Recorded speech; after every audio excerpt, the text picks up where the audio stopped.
और इस वक्त ये खबर आ रही है कि तेल अवीव पर हमास ने रॉकेट्स दाग दिए हैं। देखिए, ये 10वां दिन है इस पूरे टकराव का, टक्कर का, युद्ध, भीषण जंग, जो कहना है कह लीजिए। 10वां दिन है और तेल अवीव पर हमास ने रॉकेट्स दागे हैं, यानी वो अभी भी गाजा में छिपकर अपनी जगहों से रॉकेट्स दाग पा रहा है। इसको समझने की जरा कोशिश करते हैं, क्योंकि इजराइल की एयर स्ट्राइक्स के बाद एक तरफ गाजा पट्टी के जो उत्तरी हिस्से हैं, कई हिस्से उसमें मलबे में तब्दील होते चले जा रहे हैं, तो दूसरी तरफ हमास का ये हमला, और वो भी तेल अवीव में जोरदार धमाके की आवाजें आई हैं। हमारे साथ हमारे 3 सहयोगी, क्योंकि आज तक की सबसे बड़ी टीम लगातार इसकी कवरेज कर रही है। हमारे साथ गौरव सावंत हमारे सहयोगी सीधा जुड़ रहे हैं इजराइल से, साउथ इजराइल से। हमारे साथ आशुतोष मिश्रा हमारे सहयोगी हैं। Rajesh Pawar Ukraine war cover करने के बाद एक बार फिर इस जंग में हमारे साथ लाइव आज तक पर जुड़ रहे हैं। गौरव, आपके साथ शुरुआत करते हुए, तेल अवीव पर हमास फिर से रॉकेट से हमले कर, ये क्या बता रहा है? 10 दिन से लगभग ये स्थिति बनी हुई है, इसके बावजूद, और इजराइल ने पूरी ताकत से कई हिस्से उत्तरी गाजा के तबाह किए हैं, लेकिन उसके बावजूद हमास ये हमले कर रहा है। क्या मतलब है इसका?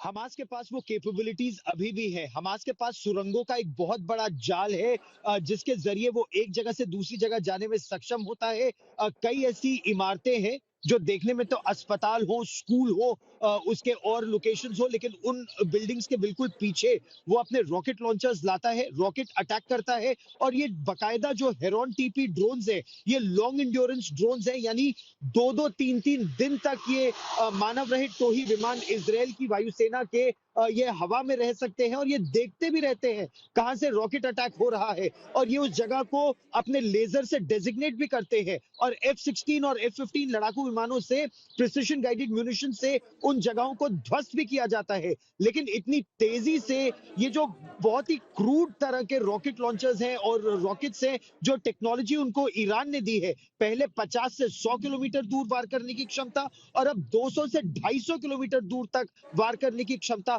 अब हमास के पास है। और यही इस समय इजराइल के लिए सबसे बड़ी चुनौती है, 10वें दिन भी। और इसीलिए जहां मैं हूं इस समय, दक्षिणी इजराइल में सेडरोट में, ये पूरे इलाके अंजना खाली करा दिए गए हैं। चाहे सेडरोट हो, एश्कलोन हो, जिकिम बीच का इलाका हो, जितने सेटलमेंट्स हैं सब खाली कराए जा रहे हैं, क्योंकि ये रॉकेट अटैक अभी और बढ़ेंगे जब युद्ध और एक निर्णायक या एक और दुर्दांत रूप लेगा। अंजना। ठीक है आशुतोष, आपने दिखाया कैसे घोस्ट टाउन, एकदम भूतिया शहरों में तब्दील हो गए हैं दक्षिण इसराइल के कुछ बड़े जो शहर हैं, सिद्रौत जिनमें से एक है, वहां पर अब भी हमास की बर्बरता के निशान दिख रहे हैं। कई सारे वीडियोस जो 7 अक्टूबर के हैं, जिसको एक बहुत बड़ा तबका विश्व में 7 अक्टूबर को पोंछ देना चाहता है, मिटा देना चाहता है, वो वीडियोस सामने आकर उस दिन की बर्बरता की कहानी बार बार लिख रहे हैं, और वो आपने अपनी आंखों से देखा सिद्रौत में।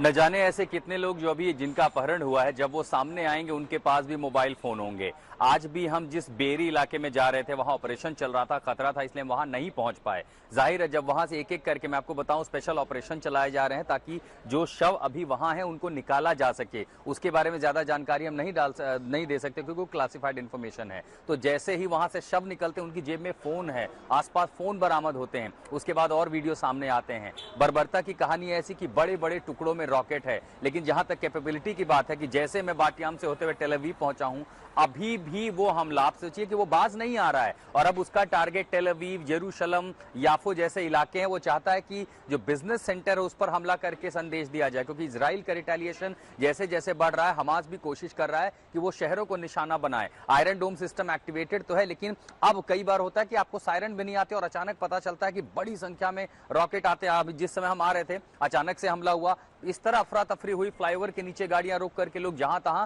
छिपने लगे, भागने लगे। तो उसकी बर्बरता की कहानियां वो पूरी दुनिया को ये दिखा भी रहा है कि हमारी क्षमता है, हम अटैक करेंगे। जबकि उत्तर से जिन लोगों को दक्षिण जाने के लिए कहा गया, वो उन्हें जाने भी नहीं देना चाहता, वहां बैरिकेड लगा रहा, उनके रास्ते रोक रहा है, क्योंकि वो चाहता है कि एक ह्यूमन चेन, ह्यूमन शील्ड बना ली जाए। जो लोग वहां पर हैं उनको अपना कवच बना रहा है, ये सोचते हुए कि इजराइल पर दबाव बनेगा तो वो मिसाइल अटैक नहीं करेगा, क्योंकि दुनिया जो कहेगी देखिए वहां पर बच्चे और महिलाएं हैं। तो कुल मिला के हमास स्ट्रेटेजिकली टैक्टिकल वॉर इस समय इजराइल के साथ खेल रहा है। दक्षिण के इलाके में हमला झेल रहा है तो वो मध्य को निशाना बना रहा है। बिल्कुल। अब एक बार सीधा चलते हैं राजेश पवार के बाद। राजेश, आपने पहले इसको दूर से देखा होगा और अब आप वहां पर पहुंचे हैं। ये जंग देखने का विश्व का दो नजरिया है, देश उसी आधार पर बटे हुए हैं। जो ईरान लामबंदी कर रहा है अरब देशों के साथ, और दूसरी तरफ अमेरिका की तरफ से पहल हो रही है। कल बाइडेन भी पहुंच रहे हैं और वहीं विदेश मंत्री ने पहले कई अरब देशों से बातचीत की है। ऋषि सुनाक ने भी जॉर्डन के नेताओं से बातचीत की है। क्या समझौते की कोई सूरत बनती हुई दिखाई दे रही है? आपको ये जंग कैसा दिख रहा है इस वक्त?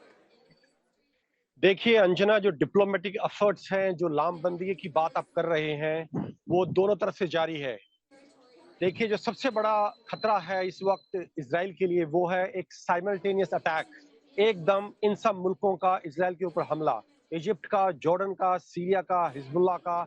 और उन्हें डर है कि अगर ईरान इसको ज्वाइन कर लेता है तो इजराइल के लिए बहुत भारी पड़ सकता है ये। तो लगातार डिप्लोमेटिक एफर्ट्स दोनों तरफ से पूरी फुल स्विंग पर है इस वक्त। और यही कारण है कि प्रेसिडेंट बाइडेन, जिनका आने का हम सुन रहे हैं, शायद वो इजराइल आए, तो वो इजिप्ट भी जाने वाले हैं। क्योंकि देखिए, इजिप्ट बहुत महत्वपूर्ण भूमिका निभाएगा इस पूरे कॉन्फ्लिक्ट में, क्योंकि इजिप्ट जो है एक बहुत बड़ा मुल्क है, उसकी आर्मी बहुत बड़ी है। और इजिप्ट का जो हमेशा रवैया रहा है, वो डावाडोल रहा है। वो रूस का भी काफी बड़ा समर्थक रहा है और वो कहीं ना कहीं अमेरिका के पाले में भी कभी कभी जाता हुआ दिखता है। तो बाइडेन ये इंश्योर करेंगे कि इजिप्ट जो है, उसकी जो संधि है इजराइल के साथ, शांतिपूर्ण संधि, वो बरकरार रहे। इसके साथ साथ वो ये पूरी कोशिश करेंगे कि जॉर्डन भी इस युद्ध में शामिल ना हो। इसके बाद सीरिया इस वक्त खास हालत में नहीं है युद्ध में सपोर्ट करने के, और उसको अमेरिका टैकल कर सकता है, क्योंकि अमेरिकन फोर्सेस इस वक्त सीरिया में हैं। तो सिर्फ हिजबुल्लाह बचता है, जिसको आईडीएफ, जो कि इजराइल की फौज है, वो टैकल कर सकती है। अंजना। बिल्कुल। और अशरफ हमारे साथ जुड़ गए हैं। अशरफ, आप को हम ये मानते हैं कि आप चूंकि साउथ लेबनान में आप पहुंचे हुए हैं, तो हिजबुल्लाह के साथ भी इधर, मतलब जो उत्तरी हिस्सा है, उत्तरी बॉर्डर है इजराइल का, वहां पर भी ये लेबनान से हिजबुल्लाह के साथ एक मोर्चा लगता है लगभग खुल ही गया है। कई लोग मानते हैं कि ईरान इसे भी हवा दे रहा है ताकि दो मोर्चों पर इजराइल बच जाए। आप क्या देख रहे हैं? बिल्कुल अंजना, दरअसल ये जंग ईरान ही लड़ रहा है और हमास को प्रशिक्षण और हथियार और धन देने के साथ साथ हिजबुल्लाह उसकी फौज ही है ईरान की। उन्होंने ईरान के लिए 3 युद्ध पहले ही पिछले कुछ सालों के दौरान लड़े, चाहे फिर वो यमन का युद्ध हो, चाहे फिर वो सीरिया का युद्ध हो।